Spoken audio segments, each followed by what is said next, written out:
ما دعینمی کار بدار شدم خیلی عدوشی خیلی فهمیدم بخت اومم که بیسکی الان خیلی نامردی به دسته برادرایی که یک ماه قطیتون گپ نزده بودم زنگم زدین مرا موتیواسیه دادین دلتین کردین مرا در برم ایستادین مرا تو کم نموندین گفتین که جدایی با پیش نمیوین подписаться کنین لایک مونین کامنت های خوب بنویسونین دشنامه حقارت نکنین حیات فقط فراموش نکنین که از بخیل آدم بخواستین از بخیل آدم پدرش میفروشه مادرش میفروشه وقت ساعتش میشه که زنش میفروشه بخیل آدم همین خیلی برادرایی که حرمت میکنین احترام میکنین برادر جانا کدامید که میخواین پدر مادر حج روی کنین و برادرایی که اگم اکاتون خواهراتون خصوصا کسی باشنش برادرها من در اینجا سبب میشم برادرایی که میخواین روی کنین ما جوابگاریم مرحمت نمرو میبروید برادر ده زنگ بزنین یکی بنام فیرماهای زمزم عمر برادرمون در خدمت های میبره حج شلو با امر خدا میگیره میوره و برادرایی که میخواین گرانیت صبرین حاضر گپ چپ لیش نزیاتیش دگه مسئله دکمی قطعی برادرها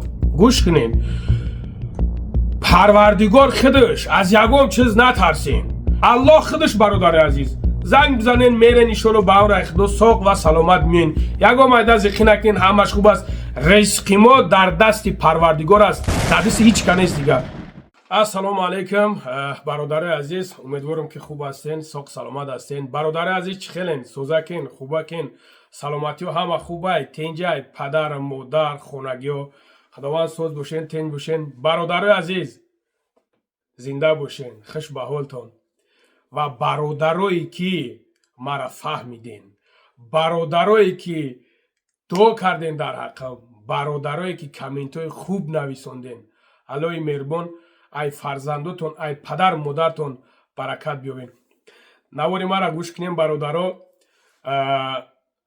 فکرهای خودتون بنویسونین برادر جانا لایک مونین من بخیل نیستم برادرها دیگرها وری نره نه دستگیریش نکنین نره لایکش نمونه من بخیل نیستم در کجای یک مسلمان است دستگیریش کنین برادر عزیز این دنیا به هیچ کس موندگی نیسته با لایک با کامنتاری و با پادپیسات برادرها هیچ که بایش دگی نیست و هیچ که بای هم نمیشوه با همون خاطر برادر عزیز من بخیل نیستم دستگیری شون کنین پروردگار همین خیلی بایی شون کنن که ایسوم حساب کنی را که ما باید شون نزنم ما در حقشون دوی نگ میکنم یعنی که برادر عزیز نگاه کنین ده برادرها من اکثریت چه میدونم که دودر هستن مایده هستن همه سخن ما را خوب گوش کنین ده همه مادری ما چیگنو دوره پدری ما چیگنو دوره فرزندی ما چیگنو دوره که میگن که در قور مادرت فلان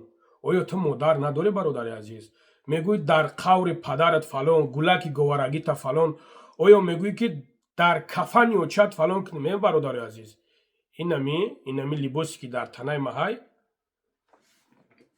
خدای نکنه همین روز مردی اگر نصیب داد باشه همین اینم خیلی یک دوکای سفید میورن میپیچونند همین چی گناه دوره همین ها چه نیوژل من یک گناه کردم گناهی ما برادر عزیز گناهی ما بین او و پروردگار میدونیست یعنی که برآوردن ممکن نیست این خیلی چیزا را برادر رو برآوردن یعنی که دیگه هیچی نمیگم ده برادر دیگه هیچی نمیگم ایجاشم آدم میفهمیدگی میفهمد یعنی که برادر پدر مادر ما چی گناه دوره آیا برادر عزیز خودت گناه نکرده وابشه عموما گناه کردگی نیستی عموما بچه برادر عزیز همه گناه میکنه نه که یک چیزا گفتم بگونتون برادرها یک بار دیگه خواهشتون میکنم لایک مونین کامنتاری های خوب نویسونین خواهش میکنم برادرها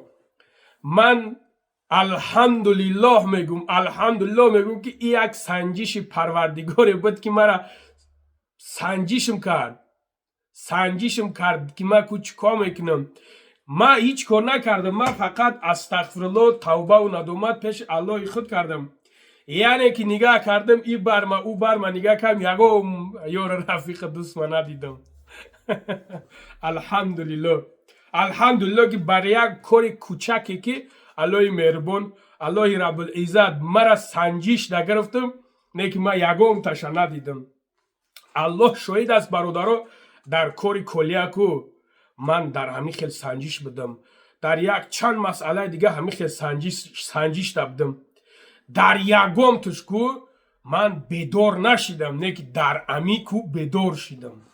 باور میکنیم برادرو من در اینمی کار بدور شیدم. این خیلی عدوشی خیلی فهمیدم بخت اومم که بیسکی انم خیلی نامردی به دسته. با همون خاطر برادرای عزیز برادرایی که یک ماه قطیتون گپ نزده بودم زنگم زدین مرا موتیواسیون دادین دلتیم کردین مرا دربارم ایستادین مرا توقم نموندین گفتین که جدای با پیش نمیاییم. خوش به حالتون. الله مهربان در کسب و کارتون مادرایی که زنگم زدین گفتین زیغ نشه بچم خواهرای اپوی برادرای زنگ زدین گفتین زیغ نشه برادر اینا همش میگذره. ای میآید به سر فرزند آدم هرچی آید بگذرد. هزار رحمت. همه میگه که من 300,000 پادپیس چگنه 10,000 داشته باشم 10,000 که تمام پستی و بلندیم در برم باشن. کچست و یعنی که کچست و با همون خاطر هزار رحمت برادرایی که سراخ کردین برادرایی که کردین که دوستایی که در برم بدن ندیدم شون. الله شاید ما هیشور شدم برادرو وقتو به حد هیشور شدم. برادر عزیز برادرای بلوگرایی که یه بار دیگه میگم نوار کردین مقصد ما را فهمیدین هزار رحمت. خیلی همه گناه میکنه ما هم یک گناه کردیم یک اشیبه کردیم. هزار رحمت های کلان زنده باشین برادرایی که فهمیدین و برادرایی که نفهمیدین ایشالا با هم رخدا روزش میشوه که شما هنی میفهمین هیچی گپ نداره. انا برادرو فراموش نکنین که من وقتی که بخشش پرسیدم بخشش ما از ترس نبود. بخشش ما یعنی که همین نواری که برو وردنش البته که گناه را ما کردیم با میگون که از پشت یک دسه نوجوان مرد خیلی غلطی دیم در فرشونده. انا برادر عزیز زنده باشین. الله برکت آمده. من برادر عزیز همین время ما کنم یک روزی время ما مثال بگه 50% время ما در همین کارو صرف میکردم که شتوبی دربار برادرها باشم چخ باشم. یعنی که برادر عزیز دلش باشه ایشالا با هم رخدا 50% نه 80% شم میگذارونم در انا بخیل برادرها. یعنی که به خاطر الله اول الله ایجا که الله خودش ما سبب میشیم. نواری که گپی که خواستم بگم برادر عزیز مسئله نواری که ما کرده بودم اینجا ترس وهم نیست برادر عزیز. اینجا چیست همون آوازی ما به گوش شما رسید بعضی زیغ شدیم بعضی مقصد همی خیلی شدیم به اون خاطر ما گفتم که برادر عزیز بخشش اتک هیچ کس از هیچ کس دولج نیست بخشش پرسه بخشنده ای پروردگار است. زنده باشیم برادرها. خوش به حالتون. خدا در عمر جانتون برکت بده. ایشالا با هم خدا دلشی بولشی حرکت میکنیم چیزی که میبرورن برآوردن بگیرن. ما توکل به او ذات پاک میکنیم. ما بخیل نیستیم برادرها. در حیات فقط فراموش نکنین که از بخیل آدم بترسین. از بخیل آدم پدرش میفروشه مادرش میفروشه وقت ساعتش میشه که زنش میفروشه. بخیل آدم همین خیلی برادرها. بخیل به مقصدش نمیرسه. برین کامی را دستگیری میکنین برادرها بکنین پادپیسات سکنین لایک مونین کامنت های خوب بنویسونین دشنام حقارت نکنین. من اینی خیلی سوید میتونم برادر عزیز. و همون خاطر مسئله بخشش پرسیدم برادر عزیز من اوجه از تمامی کس بخشش پرسیدم. اگر همین در نظر داشته باشین همین رنگ ما انسانو را من از تمامش بخشش پرسیدم.